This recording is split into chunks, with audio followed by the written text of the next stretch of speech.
तसं पाहिलं तर महाराष्ट्राच्या राजकारणातला एक उमद आणि आपुलकीने हेवा वाटणारं असं व्यक्तिमत्व काळाने आपल्या सगळ्यांपासून हिरावून गेलं आहे.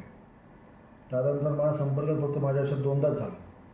पण दादांनी पहिला झाले संपर्क 7 वर्षानंतर जेव्हा मी दादांना मागच्या वर्षी भेटलो, त्यांनी स्वतःहून गाडी थांबवून तुझं काय काम आहे, माझं काय काम आहे का, असं विचारून आपुलकीने विचारलं. म्हणजे दादांचा स्वभाव आणि दादांची मेमरी ही अशी कुठल्याही राजकारणाला तुलना करू अशी त्यांची स्वभाव आणि त्यांची जी काही विचारसरणी ती कधीच नव्हती.